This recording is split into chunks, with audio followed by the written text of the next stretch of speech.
Une vie érotique. Ma vie érotique. Bienvenue dans Une vie érotique, le podcast qui déshabille la vie sexuelle des gens. Aujourd'hui, je vous propose d'effeuiller très doucement l'histoire érotique de Dania. Salut!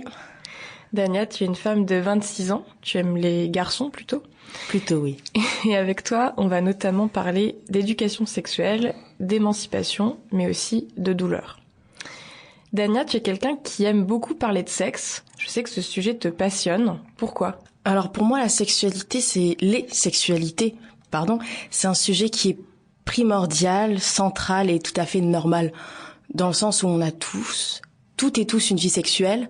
Voilà, ça nous importe, ça fait partie de notre vie, et en même temps, tout au long de l'histoire de l'humanité, j'utilise les grands mots, on a mis ça de côté, on l'a invisibilisé, on l'a rendu tabou, et je pense qu'on est dans une période où on est en train de revenir sur ça, et moi je pense que c'est une phase extrêmement importante vers le progrès en fait, le progrès humain, le progrès individuel.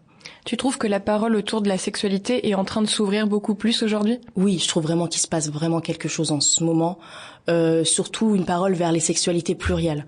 Alors les hommes, ils en ont parlé beaucoup, et maintenant c'est au tour des femmes, des minorités sexuelles d'en parler, et je trouve qu'on le fera jamais assez, parce qu'il y a des milliers d'années à rattraper en fait, de retard pour arriver à une égalité qui pourrait être, je pense, bénéfique pour tout le monde. Plus on est libéré sexuellement, plus on est heureux en fait. Je pense qu'aussi, j'en ai pas parlé, mais la notion de bonheur et d'épanouissement qui est pour moi intrinsèquement liée à la sexualité. Et pour toi, pourquoi c'est important de parler de sexualité à la première personne, avec le jeu? Parce que ça reste dans l'ordre de l'intime.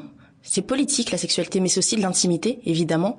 Et donc, on ne peut que partir de ces expériences pour illustrer les grands discours, les théories, les concepts et les pratiques. C'est très compliqué, ou sinon c'est beaucoup trop abstrait. Et moi, je sais qu'il m'est arrivé des choses très concrètes dans ma vie sexuelle qui m'ont marqué et qui marquent ma manière de penser la sexualité. Et si j'en parle pas, on comprend pas pourquoi je dis ça. Autant dire je et l'assumer en fait. Bah justement, je te propose qu'on entame notre voyage dans ta vie érotique. Est-ce que tu es d'accord? Complètement. Très bien. Tu as grandi dans une famille où la question de la sexualité était taboue, comme dans plein de familles. Comment on parlait de ça autour de toi? On n'en parlait pas, ou peu. Et les seuls moments où on en parlait, donc déjà c'était ma mère, donc une personne du même sexe que moi, c'était pour me dire ce que je n'avais pas le droit de faire. La sexualité, c'était l'interdit. La sexualité, c'est... Sample complete. Ready to continue?